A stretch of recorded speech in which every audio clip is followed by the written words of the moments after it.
I like to say the reason why I like dad jokes, even though I have no kids, is that all of North America is in fact just my son and daughter, sons and daughters. So dad or mom, I'm really still. Like it seems like you want to be both. Look, I'm like the doting father. Okay. Doting father. Doting father? What is a doting? I don't know that word. Doting? It's a D-O-T-I-N-G. It's okay.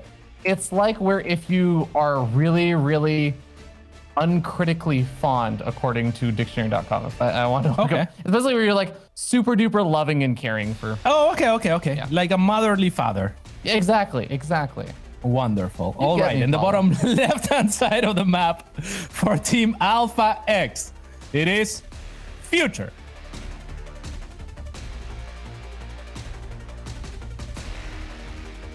Down here in the bottom right-hand side of the map, we have from Psystorm Gaming more recently, it is Nina.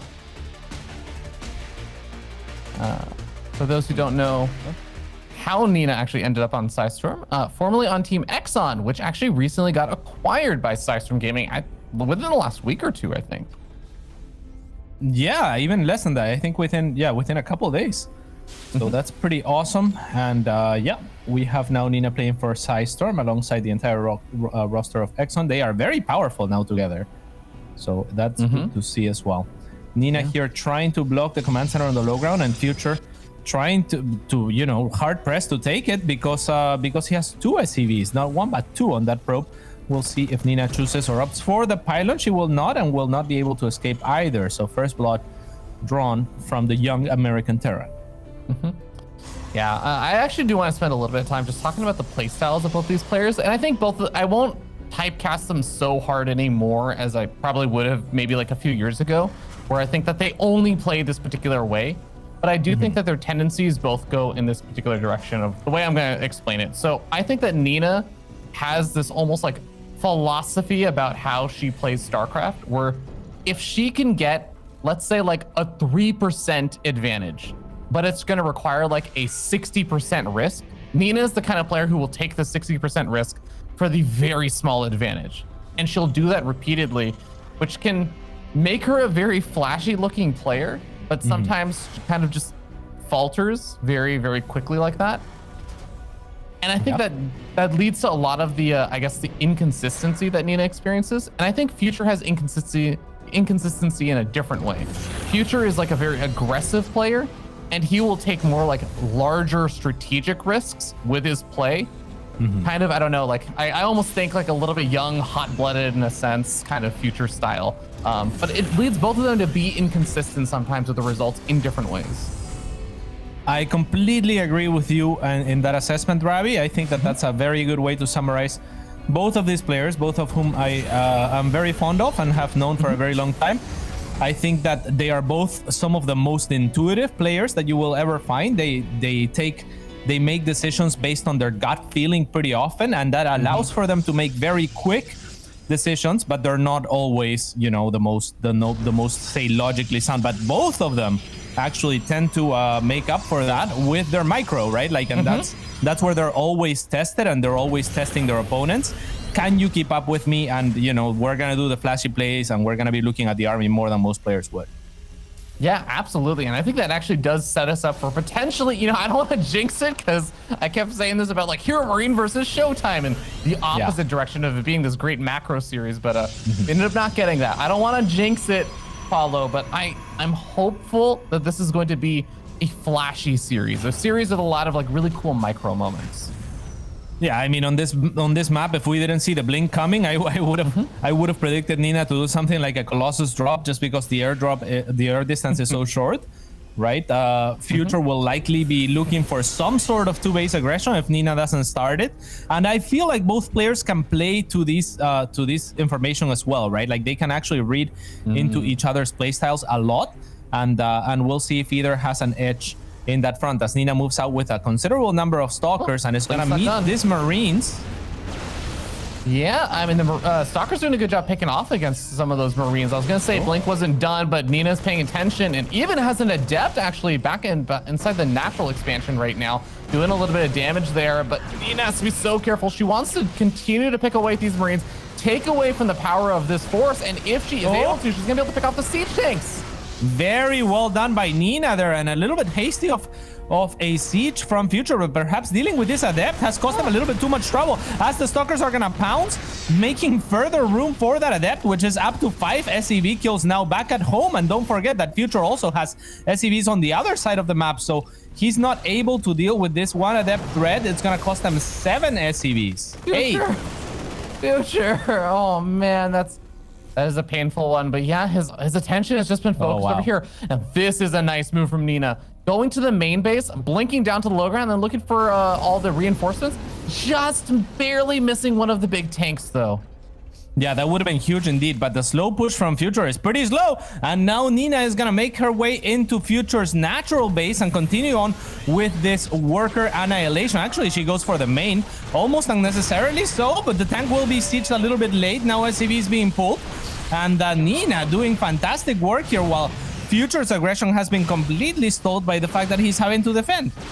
Yeah, the stalkers also that are on the front lines of those SCVs have a lot of hit points left over, so a ton of SCVs are going to go down before these stalkers even need to blink down to the low ground. A Raven finally pops out, and Future's still not feeling confident about moving forward. There's even a Disruptor now available for Nina to help defend. Things are looking really grim right now for Future's prospects in this game. Yeah, Nina's looking fantastic here. That blink onto the low ground from the main, completely unexpected, like you said. I mean, looking for potential reinforcements, but also just outright a counter attack, which creates a lot of problems for a Future that had already been behind the entire time. That adept caused so much trouble, he couldn't even line up his tanks to go in the front of his parade push, so a few Marines got picked off, and then feeling forced to siege and getting one of his tanks picked off right away. I mean, Nina is playing amazing StarCraft right now. Yeah, I think this is going to be really, really tough now for Future, not just in this game, because I honestly, Paulo, I don't know what the pathway for Future to come back in this game is. But even in the next game, if Future has already voiced vocally, very vocally yesterday in his interview, how he just really hasn't been feeling good about his StarCraft, how he is a little bit in feels bad man territory. This is not the kind of game you want to start your definitive series to see if you're going to advance out of the group or not. Yeah, especially not when you're particularly emotional as a player, with both of these players are. So let's hope that Future doesn't get too affected, or he is the type of player that can also be ignited if he feels a little bit upset. Perhaps turn it up a notch and try to ramp up the aggression. I wouldn't be surprised to see something a little bit cheeky to start us off in the next game. But I think it's fair that we start talking about that next game, because this one's just not happening. Yeah, the command center is not even going to be able to make it back home into the main base. And Future, I think not even allowed to do an SCV pull, not even allowed just a move the rest of his army down for a satisfactory win. This is actually brutal. I have to say, Paulo, when your opponent's sticking in the game because they're saying, okay, I'm going to give myself some mental time to reset, and you even deny them that opportunity, that is a mental blow.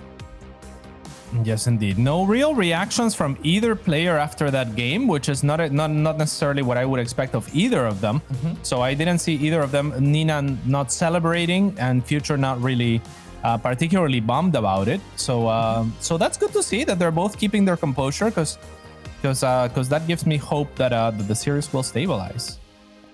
Yeah, I think, I mean, we definitely saw a lot of the micro coming into play there, but it did seem like Nina was a little bit better set up with the adept doing all the harassment and everything. It really felt like it just threw a massive wrench in the plan, and maybe just threw Future off, because if that adept harassment isn't happening, maybe Future is able to push in a little bit sooner.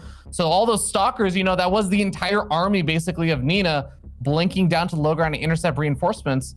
If Future had happened to have the availability to be like, okay, I'm going to start pushing forward into your natural, those units would have realized there was no army there anymore, and Future could have maybe started doing the push in a little bit faster. Then it turns into a bit more of an awkward position. I feel like there's small things that could have turned out differently if that one adept wasn't just like sucking up all this attention basically for Future. Yeah, absolutely. And he thought he dealt with it at some point because the adept got really low, but then he pulled his units away and then the adept got like another 4 kills. So having to readjust for that kind of thing, very difficult. And yeah, it could have been a little bit faster of a push. It could have also been a little bit better of a push. You want those tanks in front of those Marines because they can actually outrange Stalkers. So they will tax the Stalkers HP every time that the Stalkers want to poke, whereas Stalkers outrange Marines. So if you have your Marines in front, then it's the Stalkers that get the free shots before the Marines can fire back. So it's very important, especially on a map like that with the slow zones in the middle, because you know there's only so much surface area, and it's yeah, it was problematic for Future to get onto the other side of the map. I also didn't like the push in particular on that map. It's a very difficult natural base to breach with that type of push because there's not, you know, there's a big gap right between the tank fire and the natural base. Yeah, exactly. I think that is one of the big problems that we ended up seeing on that map, where exactly what you were saying, the tanks are sieged up on the low ground, but they had to actually be sieged up basically on the ramp or higher, almost up on the high ground in order to really reach the natural. And I don't think that's necessarily the case on a lot of other maps, even like the next map we're going to be seeing, which is like Oxide. Yeah, Oxide actually has so many good tank spots, right? At the triangle third, for example, there's a good tank spots where you can actually elevate with your Marines and give yourself a very strong ground. Outside into on the fourth base location, you can also siege tanks that are sieging the ramp and aiding any pushes into that natural base. So a much better map for that type of push, and just tanks in general thrive on this map. Absolutely. Well, we're headed into game number 2. It's loading on up at this point, and we currently have Nina sitting up 1-0. Remember, this is basically the match that decides the advancement of who moves into that third, fourth place spot and who, unfortunately, is going to have their DreamHack summer ended a little bit early. What do you call? What is that sign after the good luck have fun? I always use it, but I don't know the name for it. The tilde? I guess, is that a tilde? Tilde? I thought tilde was a little squiggly line. Yeah, the squiggly line. Yeah. Hold on. Okay, now it's you know, it's like sometimes you stare at a word for too long and you're like, that doesn't look like the word anymore. Like, that's not. I feel like I'm doing that with a tilde now. It shares a key with the tilde key. Like, that's the tilde key that we're talking about, but it's not tilde. Oh, you're right. Yeah. I really should know this, but I cannot place it. I cannot place it for the life of me. Well, let us know in chat, because Nina and I think are the only players that, or at least as far as I know, that good luck have fun with the thingy. At least well, as far as I'm concerned within the North American scene, I guess completely irrelevant. But yeah, I think it's pretty cool. Spawning in the top right hand side, it is for Psy Storm Gaming up 1-0, Nina.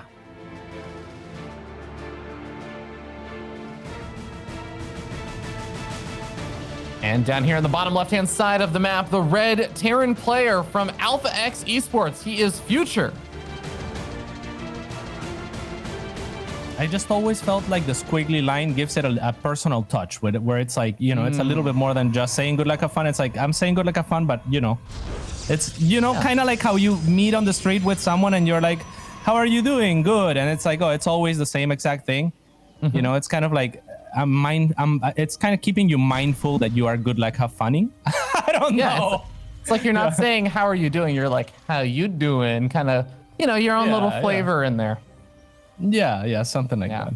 I'm with you. And actually, I think that is a really good summary of also what it's like to usually play games against Nina. If you ever watched Nina stream, or even watched a lot of her tournament games, or I'm sure even if you just know Nina, she absolutely is a very playful person on the ladder and everything. Loves to banter and do all that kind of fun stuff. I mean, my intention with it is never to banter, though. It's more like, you know, like, we've stuck on this topic for too long. I think the chat's gonna hate me, but yeah, it's usually to just, you know, just say something like, I mean it. I mean the good luck have fun. Yeah. Okay. Does that make sense? Yes, but when I see a tilde, I don't think that they mean it. I see. So you think they're bantering. You think, oh, this guy's gonna cheese me or something. And you wouldn't be too wrong about me if that was the case. So who knows? Yeah. I guess it depends on the person. You know what? Art is to the eyes of the beholder, right? Truth. Well, we do finally have the point where this game is actually starting to get a little bit more interesting because we're starting to see some of the decisions made. We already see factory swapping off to the reactor, Widow Mine, and a Hellion being produced, actually, very interestingly. Not just, one or the other.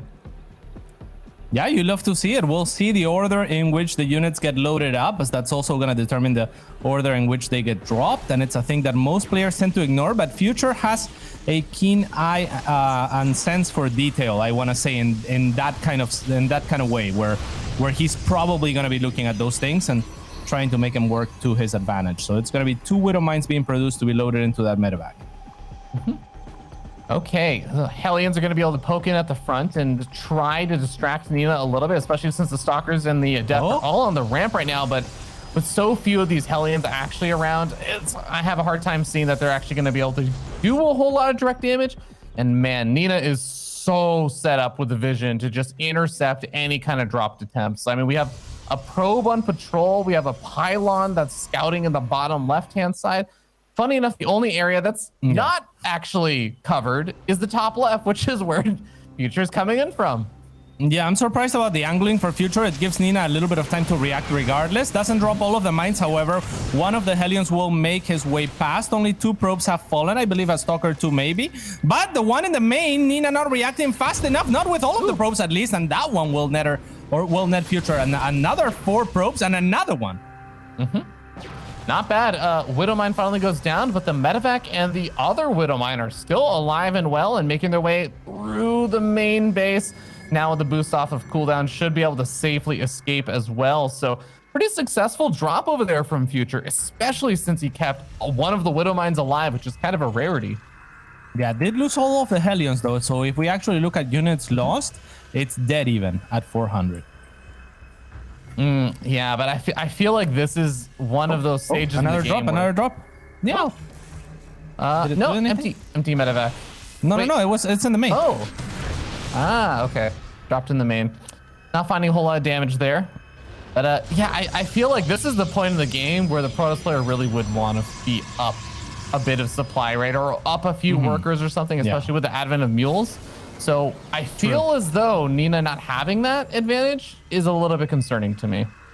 That's a very good point, and I think that Future is very well secured on his 2 bases with the lead that he has accrued himself on the macro front. So yeah, I completely agree with you. Looking at this situation, I mean, Future is going to be able to pull a little bit ahead and set up for a very strong 2-base timing on the back of doing a little bit of damage to the economy, just simply because he's so well defended that Nina's not going to find anything in return, it seems. Yeah, Future even loading up another medevac of 8 Marines, heading over to the third. Oh, there's actually not that many units over here at that third base. Now, Nina doesn't seem to have a proxy pylon or a war prism or anything. So I don't think that Nina will have to worry about offensively warping in and then suddenly not being able to respond at home. In fact, Nina is even warping in another Zealot over at that third base. That should help with the defense over here, but unspotted. Still. Yeah, so Future dropping very smartly, unspotted, gonna go for these sentries before the shield battery overcharge happens potentially, but no, Nina's gonna be paying attention. And so with that Guardian shield is gonna be enough to push those Marines back as an extra 2 armor against Marines. That is a good chunk of damage gone. Yeah, it really just looked like the Marines tickled the sentry as the shield battery healed it faster, thanks to the Guardian shield, like you were saying.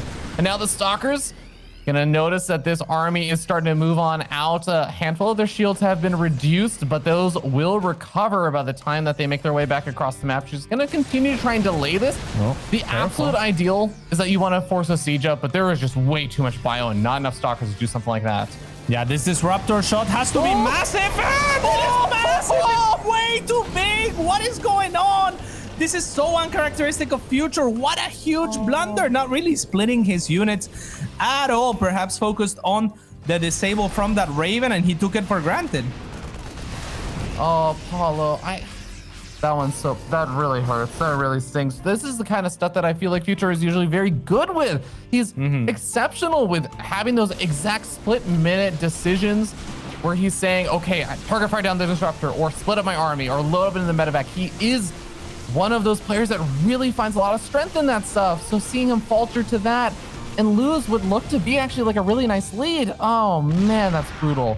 Yeah, and it's looking very difficult now with the disruptor shot now onto the tank. A lot of zealots are gonna really be helpful against tank lines. So Nina with a very, very strong position here, especially having gotten rid of those rocks. But yeah, I'm completely with you. I think the problem was not like if people are watching, it'd be like, oh, I can split better than Future. Well, the problem is that Future wasn't planning on splitting. He decided to deal with the disruptor by disabling it, but the disable was just a millisecond late. Yeah, that's so brutal. Well, now he's going to have to deal with Nina coming in from potentially two different sides. A lot of Zealots positioned on this right-hand side. Oh, just barely not being noticed. Oh, the Scouting Marine going to maybe get Future off. Yeah, maybe an anti-armor missile or something. This is too many Marauders to deal with that number of Zealots. The Zealots are really going to reign supreme whenever Nina does decide to push on forward. She has an extra 20 supply. Yeah, it goes on the back line, though. The Zealots are still going to be very strong at the front. The tanks are actually tanking and living up to their name, which is great for the bio, actually, as the Colossus goes down, and Future might actually be able to hold here, which is kind of crazy as Nina overextends a little bit. A lot of those Stalkers not really providing as much firepower as they should have, and now there's another round of Zealots, but the Archons are stuck behind the Stalkers as well, and a little bit of a sloppy fight will actually let Future stabilize here. Yeah, I completely agree. I think the end of that fight definitely looking a little bit sloppy. Now, Future did also manage to buy a bit of time for himself with the 13 workers he had to give up. Obviously, giving up workers just to survive, never usually an ideal situation. But I think that actually does really put him in a much nicer spot because he made the most of it. He took out so many high-value units there of Nina, and now he's going to be able to resaturate a bit of that third base, set up a defensive position again. Those siege tanks were in a really, really nice spot. I'm actually a bit surprised that Nina tried to push in quite like that.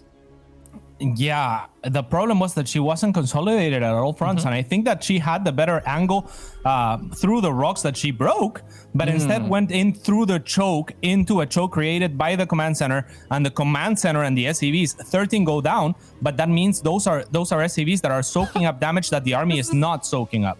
This is pure Marauder. There's not a Marine in this army. He's actually, I think, just trying to stim up on the Nexus, maybe? Yeah, and it might have worked if it wasn't for that pesky Zealot. Yeah. Robbie. And see, now you have me thinking in Scooby-Doo terms every time. Well, this Warp Prism is going to be a little bit annoying here for Future, as I don't think a whole lot of units are over here. I guess he has a few Marines and a Ghost. That's going to be very helpful for helping clean this up. Yeah, the Ghost will provide a snipe if need be, which is super nice because it basically gets rid of one Zealot right away. But yeah, we have a stable game in our hands here for the most part. I mean, Future is going to be lagging behind one base, but he is in a position that he, quite honestly, I mean, he should just be dead, but he's not. So, you know, you got to be happy about that. You take the wins where you can get them. Yeah, I mean, honestly, I'm actually starting to like Future's position more and more again, as he's got a few Ghosts in over here. He goes for an EMP, takes all of the shields off of one of those Archons with the shield battery, heals it back up.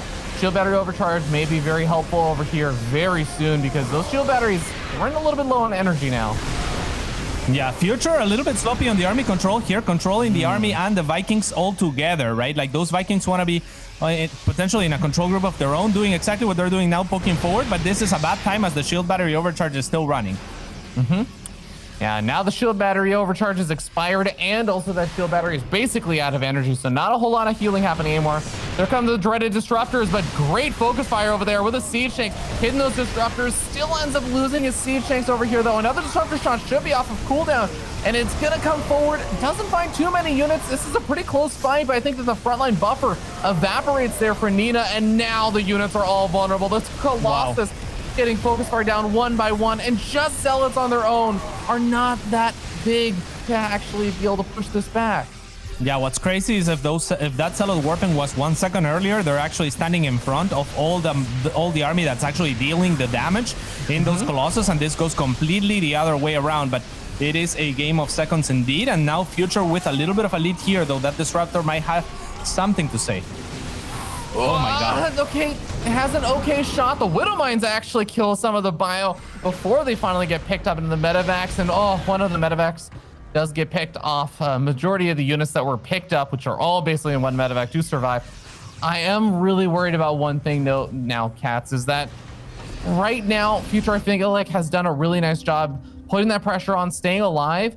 But as he starts to fall behind in supply, it's hard not to notice that, well, he didn't have a fourth. and he's floating over his main base to be a 4th. He didn't start up 2-2 because he's just now starting up 2-2. I don't think that was a pressure play. I think for Future, that was a game-ending play that didn't end the game. Yeah, you might be right about that, Ravi. It's a little bit difficult now for Future. And I mean, he has been faltering so much at the smallest details. He is a brilliant player as far as min-maxing is concerned, but this is also why he is not always super consistent, right? If you're on your best day, you're clicking on every Baneling in TVC and you're clicking on the disruptors and you know exactly how much you have to work with and how much damage it'll take, and you know, or where the disable is going. But here, I mean, a couple of times he's slightly miscalculated things, and yeah, that min-maxing ability of his is backfiring terribly in this game. Yeah, absolutely. Stalkers blink forward, picking off even more of the bio forces that honestly Future cannot afford to be losing right now. Future also going to end up losing one of his Widowmines over there. At least the second Widowmine didn't go down, and maybe you can still hope for some big Widowmine hits, but man, Nina is so on top of it. These disruptor shots, always finding these Widowmines, continuously taking out one of the few big playmaker forces that I feel like Future has available to him right now. Yeah, and this is going to be a very difficult, well, very bold decision from Future to load up and go for a counter attack at that point in time. These Widow Mines are creating a chokehold for those Zealots, but Nina's being very careful not to clump up all of her Zealots. And maybe we'll go in with a few at a time. These Disruptors still have to be careful. The counter attack from Future is what's going to give him the best chance at recovering here, but it's going to be a long way away from happening, as Nina has to feel, or feels like she has to recall a lot of her army, exposing one of her Disruptors, but not being pounced on right away. Future is still going to find a lot of this army on the retreat, so that recall ends up favoring him a little bit, but he needs to make a lot of ground. Yeah, I definitely agree with you. I think that it actually ended up working out surprisingly well. A lot of SCVs pulled into this army right now, which I guess he's going to end up finally pulling on back, saying, okay, I can't really win the game off of this right now. Floats his command center back on over. He's going to start mining from that third base again, although with none of the gas geysers taken over there. And I really do feel like Future needs another surprise base snipe or something, which actually might be exactly what he's about to get if he just right-clicks down the Nexus, stims up, and gets there in time. Oh, these Widow Mines are also going to pull the attention of Nina away, but her army, I think, will be able to reposition in time, and Future is forced to load. Remember, Blink is available, but I think Nina already used it maybe to shorten the distance. A good Widow Mine hit onto a couple of Zealots will do something there, as these Medivacs are still looking for an opening, but he has to be super careful, Future, that is. Yeah, he scans and sees that the army isn't there anymore, so I think he's unloading and is about to go in yet again, but Nina is looking for, you know, a kill move over here. The Stalkers are still around, ready to help defend against that army. The third base, there's no way this can stay alive over here. More workers going down, Future falling down to 41 workers, and still has a bit of army supply left over, is finding some okay trades here, picking up reinforcements. He's actually only behind about 10 to 20 army supply right now. It's not undoable, but he has to have one big win. Yeah, EMPs could be it, as there's primarily an army made of Archons. The EMPs are happening, but they're not good enough, unfortunately, for Future, and I think that this might just be it, as Nina pushes on forward, and it looks like we're gonna get a 2-0 here from the American Protoss. Yeah, SCV is coming in a little bit later down the line. Even if Future ends up cleaning up over here, he needed to have a big win, not an equal, not even quite a tie win there. Nina, well done. 2-0.